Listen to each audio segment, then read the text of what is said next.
Hello everyone.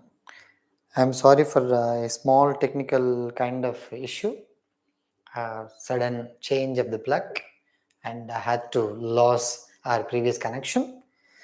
And we'll be waiting for one minute before other students come forward and they join our session. Okay.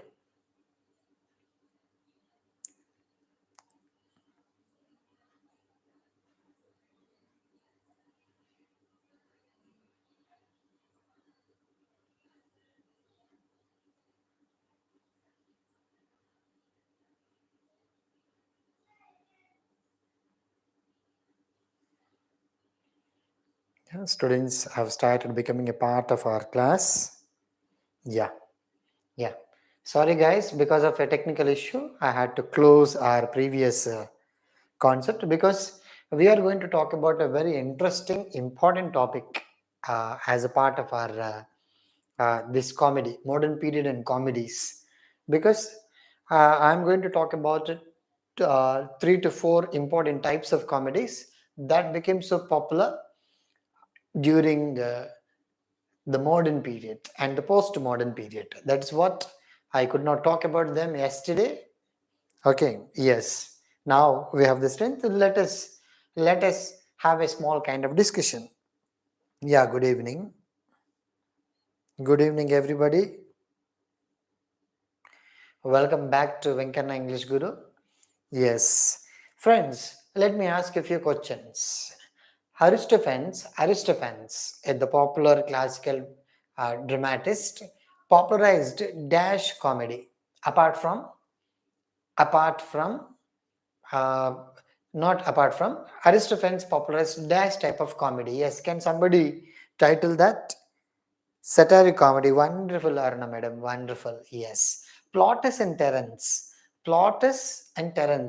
popularized dash type of comedy during the classical literature, and uh, during dash type of comedy took inspiration from Plautus and Terence. Comedy of manners. Oh, wonderful, wonderful, wonderful.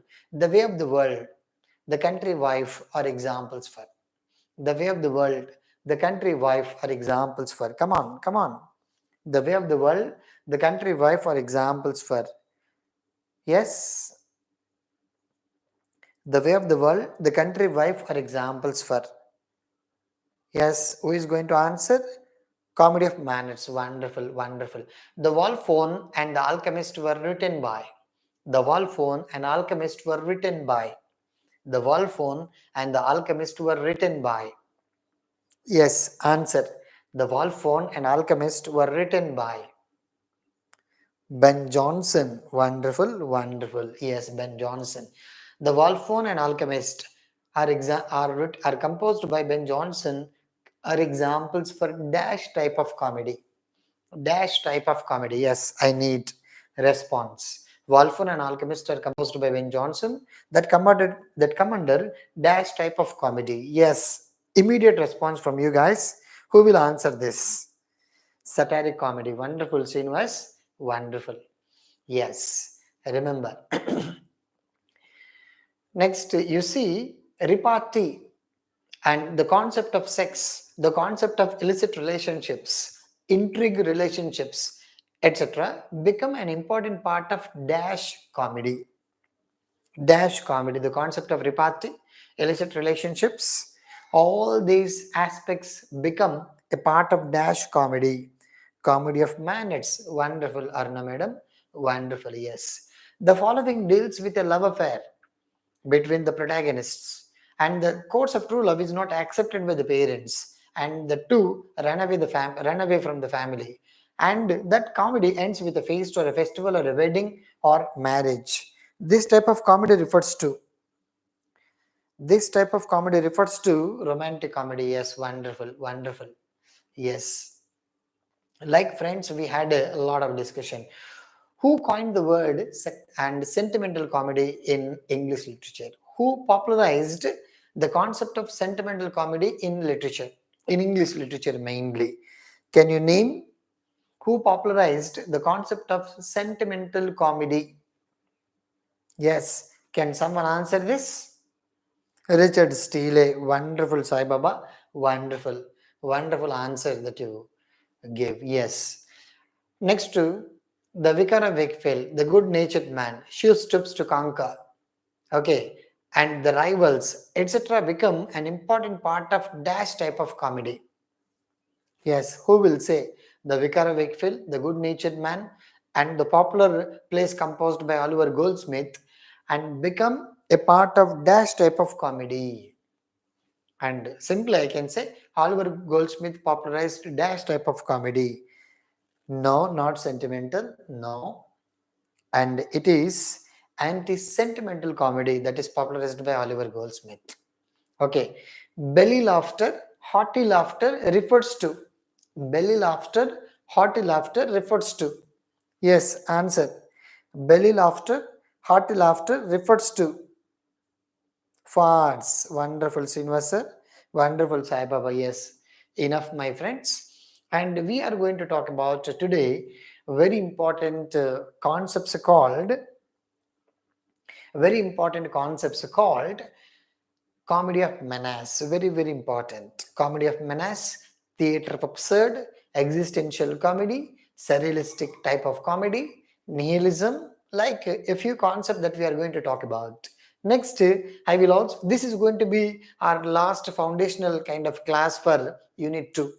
Okay, and with regard to Unit 2, we are going to have just kind of introduction. I am giving you with regard to only introductions and to give you some proper idea about, okay, what type of comedies that were popular, what is comedy, types of comedies which were popular during English literature or in terms of literature that I am talking about. Okay, only giving you some kind of basic foundational kind of classes. This is going to be the last class for us. Tomorrow we may start Unit 3 and fiction, and I'll give you introduction to fiction and for 3 to 4 days. Okay, come on, see my friends. Comedy of menace. First, we need to understand several times in the history of NTNet, AP set, friends, very wonderful issue, wonderful thing. The government of Andhra Pradesh announced AP set, and the examination is going to be at the end of September or in the month of October. Be serious about the exam, who are seriously interested to qualify that examination. So be serious, attend classes so regularly, and Telangana students also, you are going to have TS set shortly, maybe at the end of this month or in the beginning of September. Already a group of officials from Osmania University have been to the UGC and took permission. Maybe once they get a letter, they may announce TS notification, TS set notification, be ready with that. Yes, see. So Comedy of Menace, it's a body of the play written by, you have to remember the writers, David Compton, and Nigel Dennis, N.F. Simpson, Harold Pinter, Irving Wardle. Several times this bit was asked, who coined the word Comedy of Menace? Irving Wardle. Irving Wardle. Next, David, who popularized the concept of comedy of menace? David Compton, Nigel Dennis, N.F. Simpson, and Harold Pinter. Popular dramatists who popularized the concept of comedy of menace. What is, simply, I'll give you, comedy of menace is nothing but comedy of manners in the modern form. Comedy of menace in the modern form. See, the term was coined by the drama critic, Next, coined by the drama critic Irving Wardle. I told you the meaning of coined. Coined refers to the first used. Okay, this was coined by and Irving Wardle and popularized by David Compton, Nigel Dennis, and Simpson, Harold Pinter. Borrowed it from the subtitle of Compton's play, The Lunatic View, a comedy of menace. So the Lunatic View, which is written by David Compton, and the subtitle is a comedy of menace, a kind of disturbance, a kind of difficulty, a kind of manners. Menace is nothing but manners, attitudes, feelings, and is in reviewing Pintar's and Compton's place in Enor, it's a magazine. Compton's subtitle, Comedy of Menace, is a jocular play on words derived from comedy of manners. So comedy of manners, which is actually taken inspiration from comedy of manners. So manners refers to a kind of jocular words, a combination of comic words, humorous words that provide meaning and that provide humor among the audience. Menace being manners. So what is the meaning of menace? It means manners pronounced with somewhat of a pseudo English accent. Menace. So simple thing. So what is comedy of manners? It's a new form, new style of comedy of manners is nothing but comedy of manners, and it is popularized by Irving Bradle, coined by Irving Bradle, and popularized by David Campton, Nigel Dennis, N.F. Simpson, Harold Pinter. Friends, you need to know the names easily because they will ask you who of the following is not a member of comedy of manners, who of the following is not a member of restoration comedy. Like that, you will get bits. Be careful about it. And apart from the concepts, so the comedy of menace in the same way, same thing that you can find out, it's a kind of comedy to correct the manners of the people, to correct the relationships among the people, to correct illicit relations, illicit intrigues among the people that are maintained by, and this is a kind of comment satire on those people, the old people who want to who youngsters, young women or young men. That's what the story about. You need to know some important stories, uh, dramas like the lunatic view and other stories. Next, friends, another important, but do you have any important drama that you can talk, that you can read as part of your jail or DL or other examinations? When you talk about, not required, only you need to know short one line, two line, three line summaries that are required when you read Comedy of Menace. Next, this is very important because if you go to jail examination, DL examination, or polytechnic lecturer examination, you are required to read Waiting for Godot extensively. Remember. So, if you want to read the story, if you want to have complete knowledge about Waiting for Godot, because in jail, DL, or PL examination, you will have 5 bits on one drama, 4 bits in one drama. 4 bits is equal to 8 marks, and which means you are required to read each and every line of the play. So when you, before you read that, first you need to know complete background. That is why this drama is very important. When you understand the concept of absurdism, the concept of existentialism, the concept of surrealism, nihilism, dadaism, you will understand, you will interpret, you will comprehend, critically comprehend the play Waiting for Godot easily. That's what the major idea here. See, theater of absurd, absurdity, absurdism. What is absurd? Unreasonability. Okay, where you don't find any reason.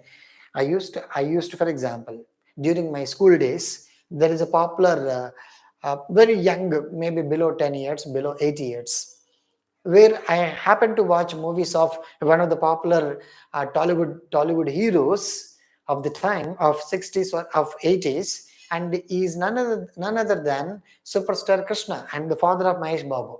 And in his movies, whenever I used to watch, this hero climbs from the second floor to third floor, second floor to first floor. Usually during, as a kids, we used to jump from the terrace to the sand, toward the sand. If there is a very large kind of sand, we used to jump from the floor to and the sand. But here the hero, he jumps from the ground floor to first floor. How can it happens in movies? And I tried, it is impossible. When you want to jump from and the first step to fifth step, very difficult. But the hero jumps from, for example, if you find some kind of tragic incidents or a fight between the hero and villains, the hero, if something is going to bad is going to happen to the heroine or a hero's mother, in the first floor, hero jumps from the ground floor to first floor. How does it happen? I used to have a lot of questions. I used to ask my mother, my friends, my brothers. And is it really true? Does it happen in our practical life? Not happens. You can say, I will also give you another absurdity where you don't find any reasons. You don't get any reason, friends.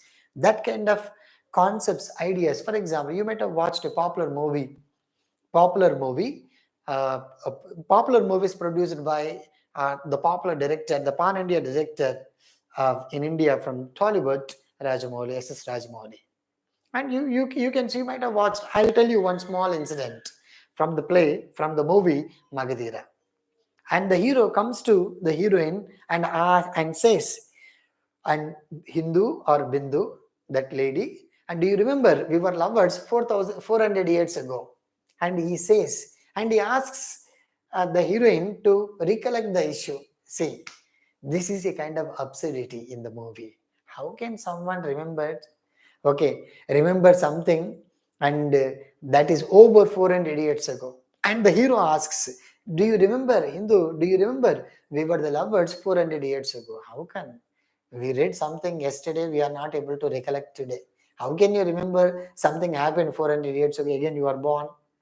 And this is a kind of absurd scene. But what is going to happen on the part of the audience? Audience simply look at and they get enjoyment. They don't put their reasoning power and their mind power to understand the context. They only use their heart to enjoy the movie. They are not going to use their reason. Only people who read a lot like me, they will understand. How can, while I was watching that movie, I got a doubt and I was making fun. How can this lady and remember the things that happened 400 years ago? Absurdism, friends. So according to Gita, Bhagavad Gita, our life is absurd. Our life is absurdity. There is a lot of absurdness. Why you are doing, why you are reading, why you are running after net set JLDL.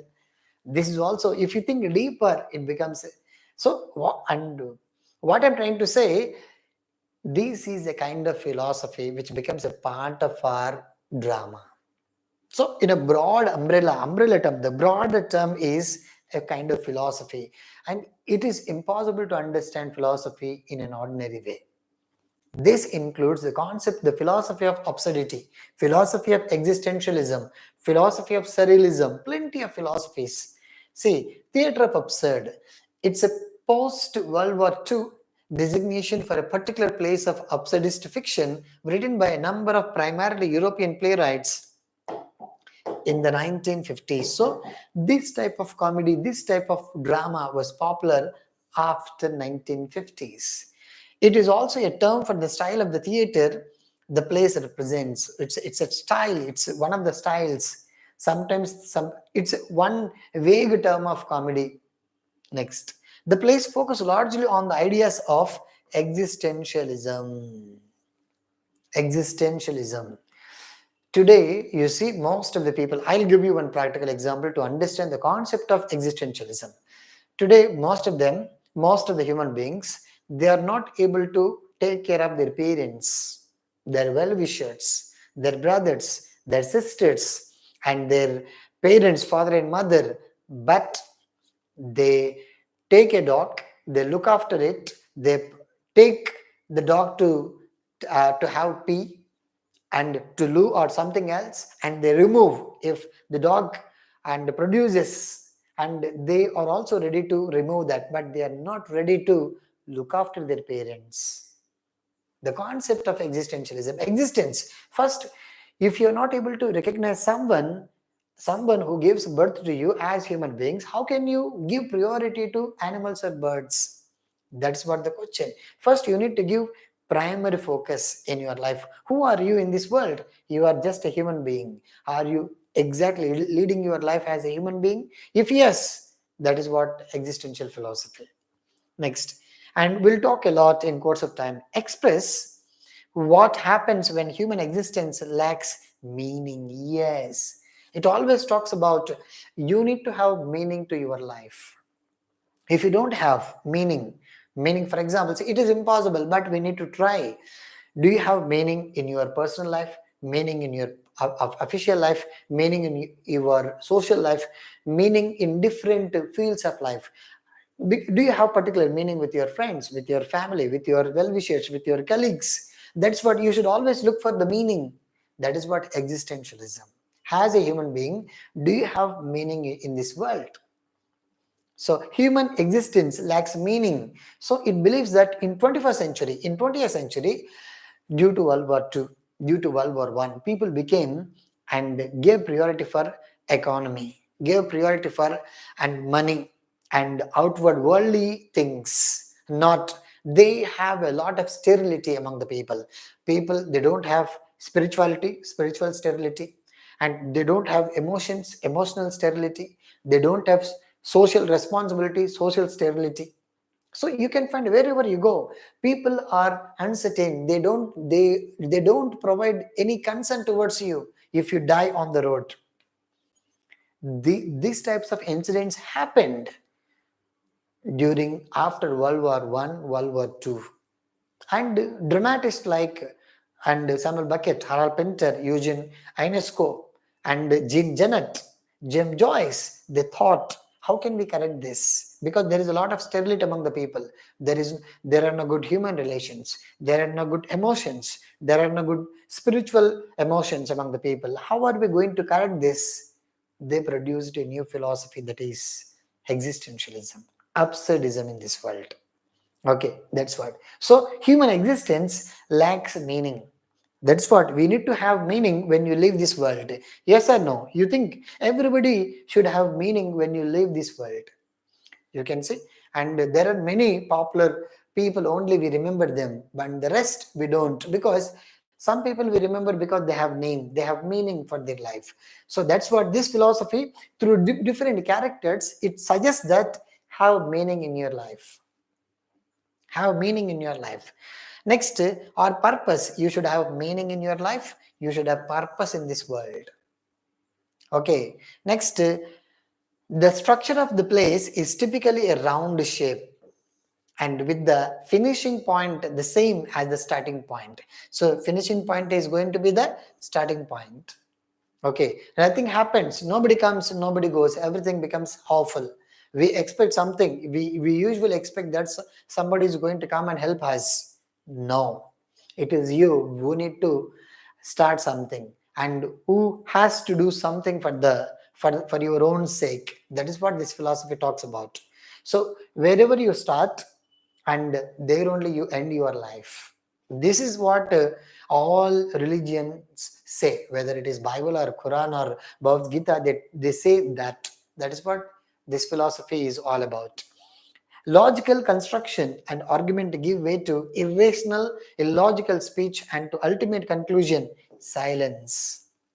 Okay, this and the concept of theater of absurd, where it talks about silence, is going to be the major important theme of theater of absurd. Silence is what is all about your life, according to existentialism, according to absurdity.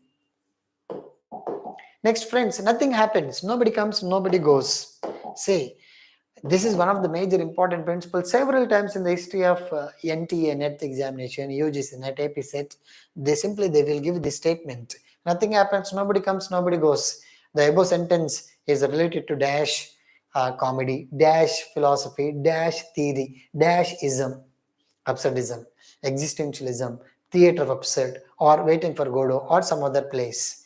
Critic Martin Heslin, this is very important, my friend. Several times this bit was asked. Who coined the word absurd, theater of absurd? It was coined by Martin Heslin. Coined the term in his 1960s essay, The Theater of Absurd. The title of the essay is The Theater of Absurd, where he coined the word absurdity when in 1960. Who? Martin Heslin. Very, very important. Who coined the word absurdity? Who wrote the article? Who wrote the essay, The Theater of Absurd? Martin Heslin. Next, who are the popular people, popular dramatists after post Second World War, and incorporated the concept of this theater of absurd in drama, in comedy? Samuel Beckett, one of the major important dramatists from Ireland. Samuel Beckett, Arthur Adamov, Eugene Ionesco, and you can see, and Harold Pinter also becomes a part of this. So Samuel Beckett, Arthur Adamov, Eugene Ionesco, Jean Genet, and Harold Pinter. So all these were the popular dramatists who developed, who included the philosophy of absurdism into this literature. Yes, is my voice clear? Is my voice clear, or any kind of disturbance, guys? Am I clear to you? Yes, are you following me? Yes. Yeah. Okay, names are invisible. Okay, not a problem. I'll share next. Samuel Beckett, Arthur Adamo, Eugene Ionesco. Estlin says that their plays have a common and denominator absurd.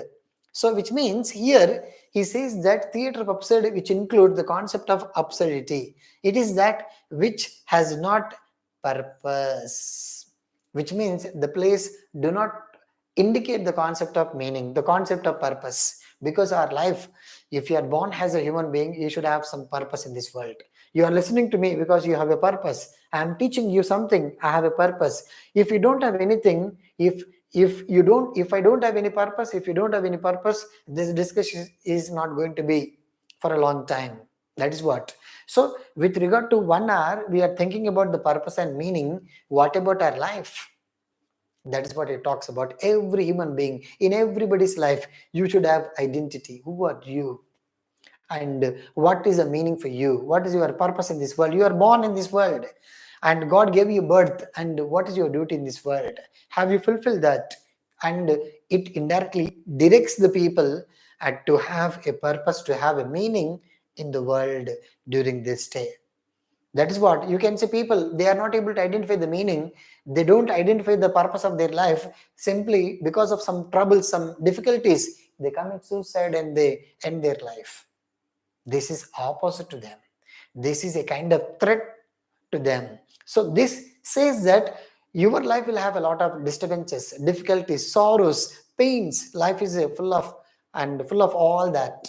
But what needs to be done? You need to identify meaning in even in pains, even in pleasures. That is what it talks about, because our human life is all about a combination of that. And you need to remember this. You need to carry on your life. That is what the concept. That is what, once you watch these movies, you will get that kind of meaning. Okay, next, the French philosopher Albert Camus. Albert Camus. Okay, not, we should not say Camus, no, Camus. And in his 1942 essay, Myth of Sisyphus, very, very important, my friends. This essay was asked several times. Who is the author of Myth of Sisyphus? Albert Camus, who was awarded Nobel Prize for Literature in 1960s. Described that human situation as meaningless and absurd. See, remember this, human situation as meaningless and absurd. Today you see people, what they've been talking, what they have been doing, and whether their life is meaningful or meaningless or absurdity or a kind of something in their world. We don't find that. That is what he believed during 1940s, because the catastrophes, the impact of war destroyed the families, destroyed human relationships, destroyed society, social structures. And where these writers, Albert Camus, Samuel Beckett, observed there is a lot of meaninglessness in the world. There is a lot of absurdity among the people. How can we correct this? They produced this. Next. So the human situation as, so you need to remember the popular dialogues. Nothing happens, nobody comes, nobody goes. Our human life should have purpose and meaning. Other human situation as meaningless and absurd. The absurd in this place takes the form of man's reaction to the world. Man's reaction to the world, apparently without meaning. Man has a puppet, controlled or and menaced by invisible outside forces. So in the name of money, in the name of something, we are running behind artificial worldly things. We are neglecting our spiritual values, moral values. We are neglecting what is going to be the meaning for us. In the name of property, in the name of money, in the name of worldly pleasures, we are destroying human relationships, according to Albert Camus. So how are we going to correct this? We can correct this through this play. The style of writing was first popularized by Eugene Ionesco, The Bard and the Soprano. This is the play where he spoke about the first example in 1950s. So friends, very important, who coined the word? Martin Esslin. And the essay, The Theatre of Absurd, and popular and used by Albert Camus. What is the essay? Myth of Sisyphus. Who are the popular writers? Samuel Beckett, Oral Pinter, Eugene Ionesco, Jean Genet. These writers you need to remember. Next, friends, what are the popular plays that you can find with regard to this theatre of absurd?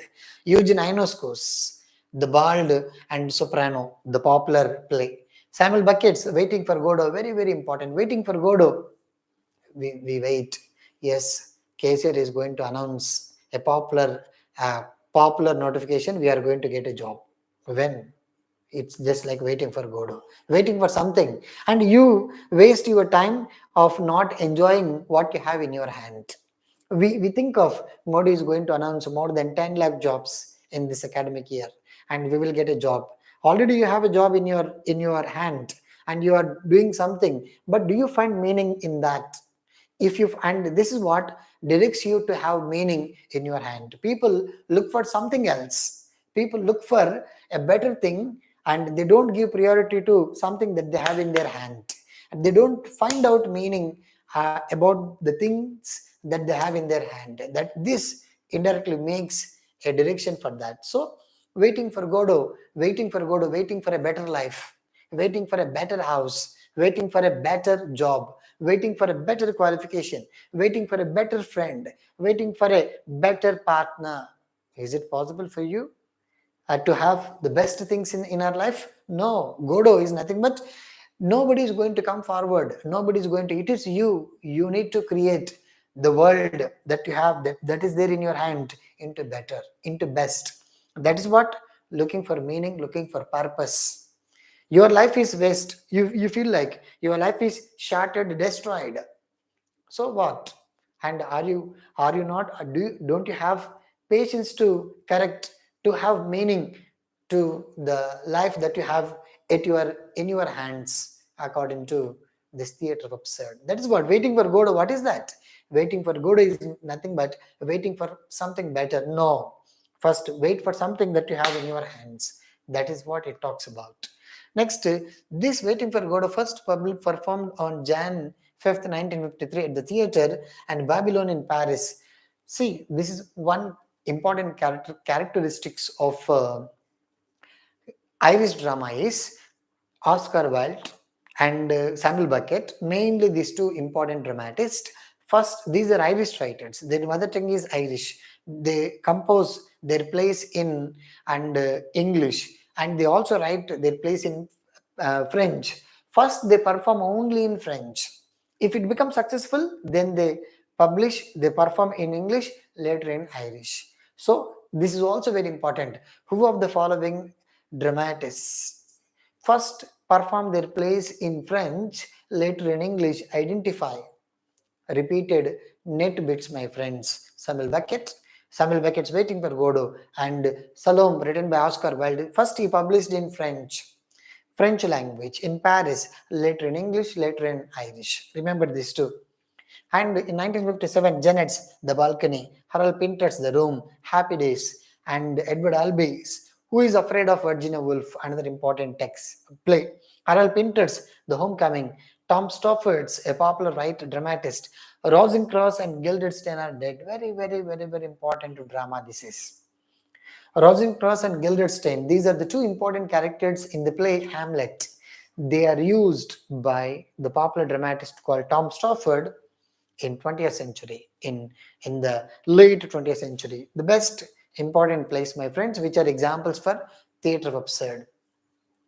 Next, you need to remember this all the time, and thank you for your support, and try to spread the word with your friends and classmates. Next, we don't talk about tragic comedy. First we'll talk about some important theories which become a part of modern drama. Drama, it can be tragedy or comedy. One is expressionism, second one is surrealism, third one is existentialism.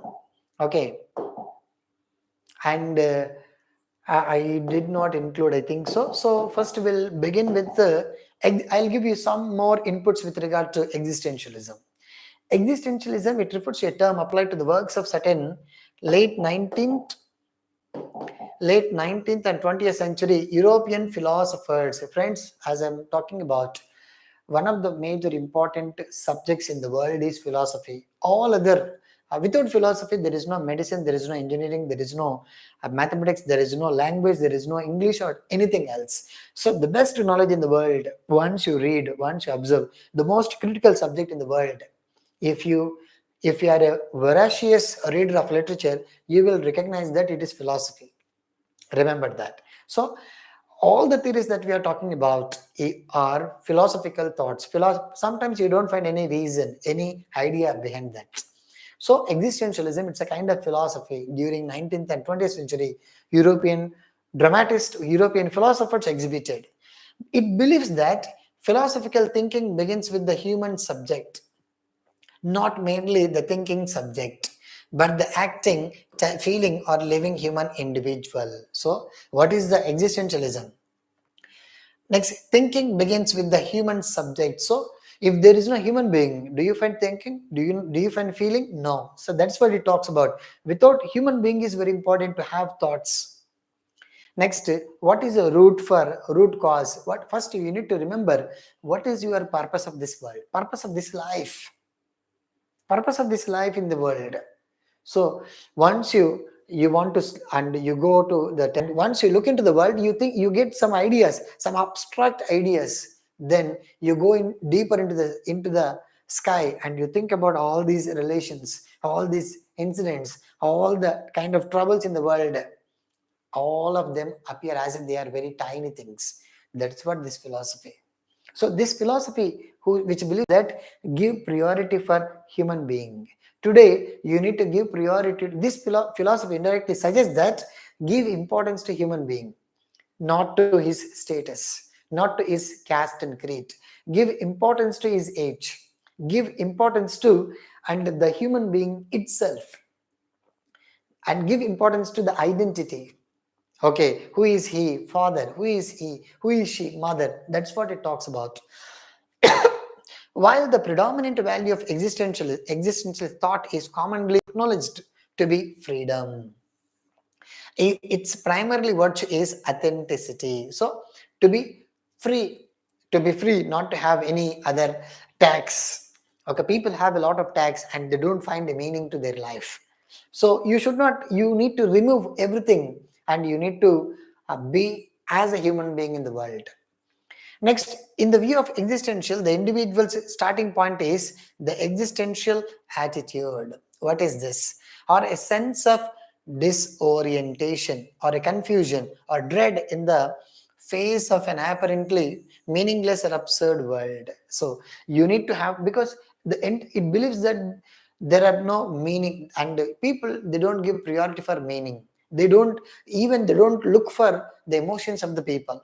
They don't give priority for human relations, emotional relationships, social relationships, family kind of relationships.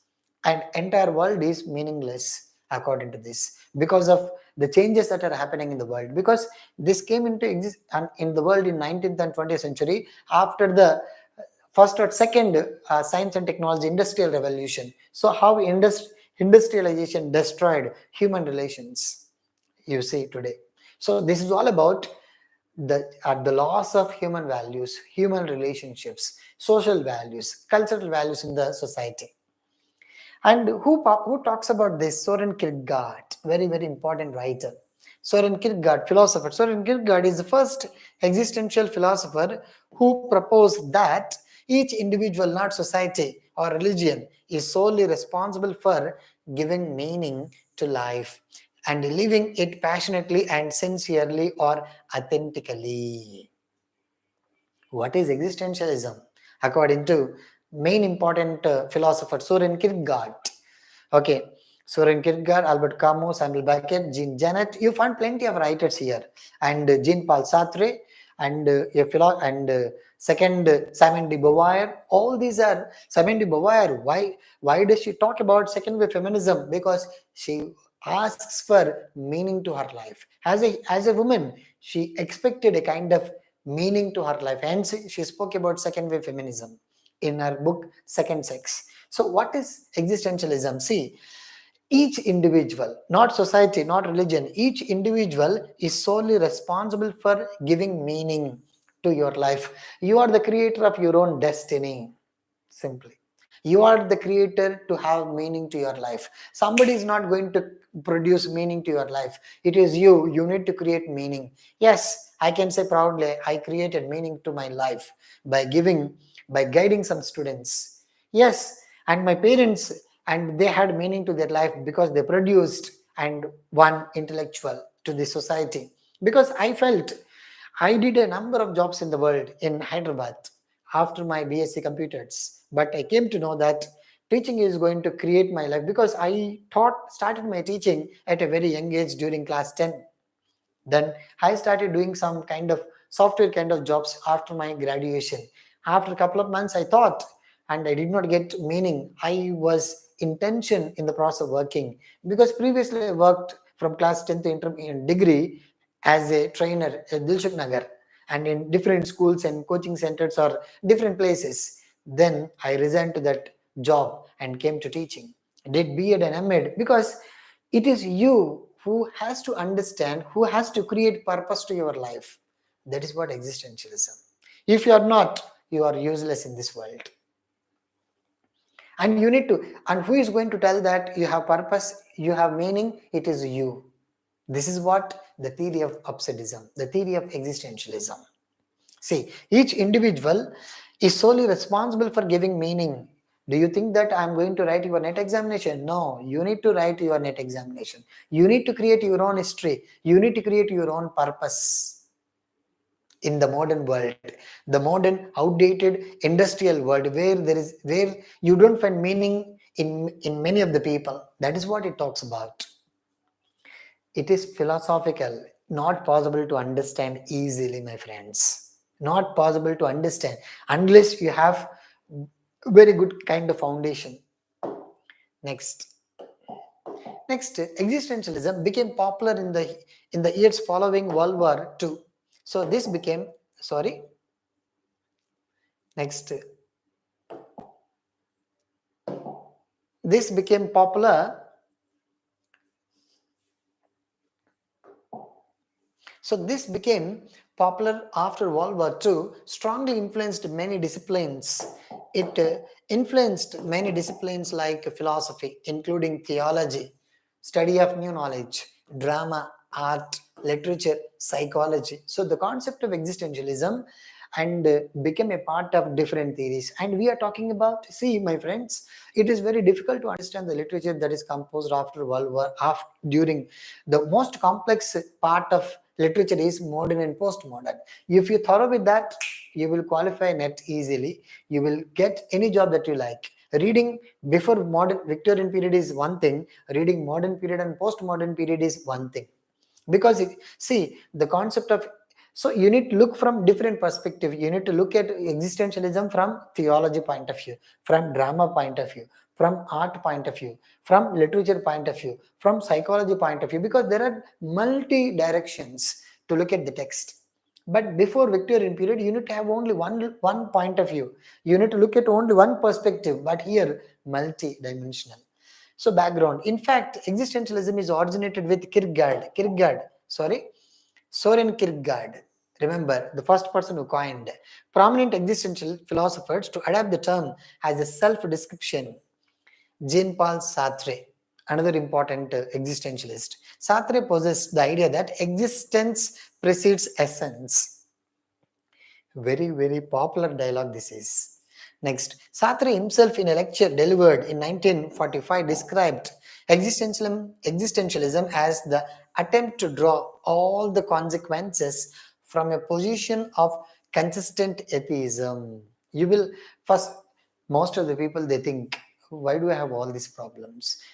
And why don't I qualify this exam? See, I told you, friends, I in my fifth attempt I qualified junior research fellowship in English literature. In my maybe my fifth serious attempt, not ordinary attempt. I attempted net examination for more than 13 or 14 times, but without practice, without regular preparation. Only after notification I used to read 1 or 2 hours. Next, is it possible for you to expect net? No, in those days, maybe more than 9 years ago. So it was so difficult. So What is that it talks about? If you want to change, I used to think about, I used to hate people, hate religion, hate gods, goddesses. Why I'm not able to qualify that exam? And what happens? Some of them who don't have knowledge, even you will have these types of thoughts. This fellow does not have any idea, but how come and he was able to qualify net or set? How did he become a degree lecturer? Like, you will get idea. I have a lot of knowledge. Why I'm not able to be successful? You will get these ideas, which means you are also in the process of existentialism. Friends, remember. And another important themes of this existentialism is despair. You will have a kind of, now you are in despair. Okay, you have a lot of pessimism, whether still you are in doubt whether you are able to qualify, say, at least set, at least net, at least jail examination, at least a government job. You are in this tension. That is existentialism. That is despair. Nihilism, and the lack of belief in one or more reputedly meaningful aspects of life. Nihilism is nothing but you don't believe in even in God, even in society, even in moral values. That is a kind of nihilism. Okay. So friends, we are talking about expressionism. What is expressionism? Expressionism originated, this is, I think it is not required, I think so, to talk about. And if you require, you can read it. And if you surrealism, this is very important because there are questions. Surrealism was developed during in 1920s. Very important date is very important. 1920, where in Paris, most of the popular philosophies and techniques and innovations are first started only in France, Paris. Later, they are introduced into English literature. Absurdism, Dadaism, Surrealism, Existentialism, Impressionism, Symbolism, Imagism, all these are the theories first originated only in France. Later they were applied by, first they were applied by French philosophers, French poets. Later they were applied into English literature. Remember this. Okay, so, and it was popular during in 1920s in Paris from that Dadaism moment, and was founded by Andrew Breton. Very, very, very, very important. Who coined the word? Who started Surrealism? Andrew Breton. And Salvador Dali, very, very important, another writer. He is actually one of the late artists of the moment. So Andrew Breton, Salvador Dali, two important writers, dramatists who talk about the concept of surrealistic drama, surrealistic kind of literature. Surrealism is found both in the visual arts and the literature. It is not just related to only literature, it is also related to visual arts. Remember this. The main intent of the surrealism was to destroy the rationalism and thereby again access to normal today most of the situations. And students think about, they give a lot of priority for thinking rational thoughts, higher order thinking skills today. Once you observe the textbooks, when we read the textbook, we used to, teachers used to create a kind of imagination. Garden, we used to go to the garden. And park, we used to go to the park. And movie, we used to go and sit in the theater where we used to watch the movie during when our teacher takes the classes. But today you see our textbooks, they draw students thinking, not emotion. Studying literature is all about related to emotion. It is not related to aestheticism. It is not related to rationalism. Sorry, it is not related to rationalism, thinking, thoughts, higher order thinking skills. But today you see why there are no moral values. Why you find many of IIT students, NIT students, CU students, best software engineers, they started committing suicide in the world because they have rationalistic approach. All the time they look, what do I get? And they apply thinking. That's what they commit suicide. Do you find any MA English student or arts student commit suicide? No, only science students commit suicide. Engineers commit suicide. And technological kind of experts commit suicide. Not students, you and I who study literature, they don't commit suicide in the world because we give priority to heart, feelings, emotions. So remember, my friends, so this believes that we need to destroy rationalistic perspective. We should not always give priority. Sometimes we need to give priority for human thinking. We enjoy movie. I don't enjoy. If you don't enjoy when you give priority. See, in the movie, the villain is hit by 3 or 4 bullets, the hero, but again he survived at the end of the movie. But the villain, with 1 bullet, he dies. But how come? You use your rationalistic perspective, but what will happen? You give priority for uh, emotions, hence you enjoy the movie. If you give priority for rationalistic view, you don't enjoy the movie, you don't enjoy even literature.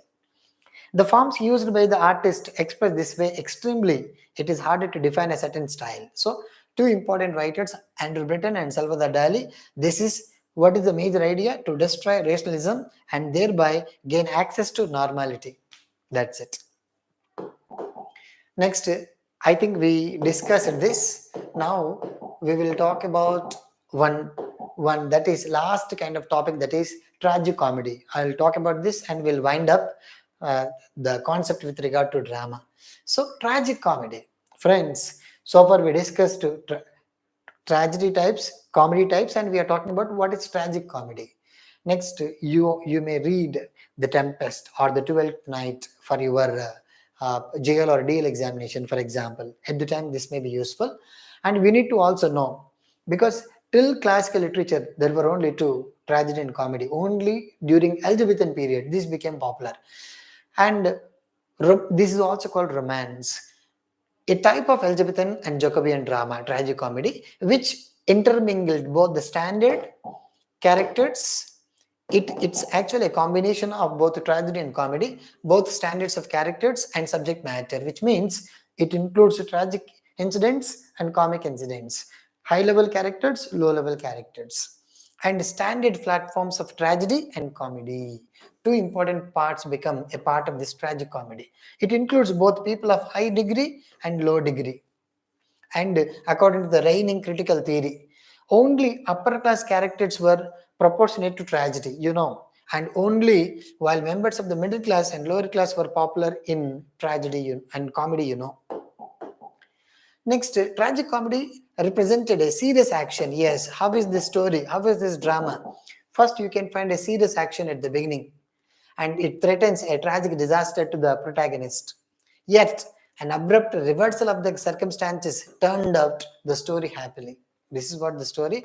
It implies a romantic and fast-moving plot of love, jealousy, you can find it, treachery, and intrigue disguises and ends in a melodramatic reversal of the fortunes of the protagonist. The fortune of the hero changes, and the story ends with a happy note. And headed for a tragic catastrophe, and is sometimes applied to the plays with double plots. What are double plots? One is tragic plot, second one is comic plot, and one serious, another comic. That's it. Next, friends, what are the best examples? John Fletcher's The Faithful Shepherds, Shakespeare's Merchant of Venice. Shakespeare's wrote his late plays. What are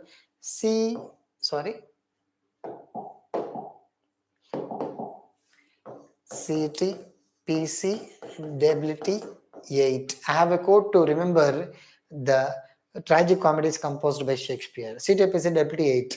Everything you need to have a code, otherwise sometimes you may forget. So Shakespeare wrote his late plays, Cymbeline and The Tempest, Pericles, Coriolanus, Winter's Tales, 12th Night, Into the Eighth. Okay, all these are examples for tragic comedies composed by Shakespeare. And The Winter's Tale, Cymbeline, so all of them. This is what with regard to drama, my friends. So I feel like I gave you some kind of background with regard to Unit 2, where we discussed plenty of terms, more than 60 or 70 terms, new terms that are related to drama, that we had a discussion. I hope you enjoyed this, and tomorrow we start Unit 3, Introduction to Unit 3, and maybe tomorrow is Thursday, Friday, Saturday, these 3 days, we talk about fiction, and I'll give you all introduction to Unit 2, and from Monday, I think so, we'll start History of English Literature from the beginning. Okay, and if you get any doubts and clarifications, try to post your doubts so that I'll be able to clarify your doubts, friends. Okay, yes, you can. ask me any doubts that you have so that I'll be able to clarify. Yes, guys, no doubts?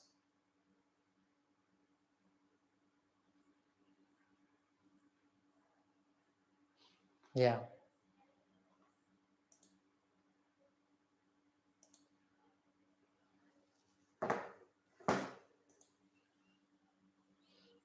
Okay, guys, we'll be meeting tomorrow.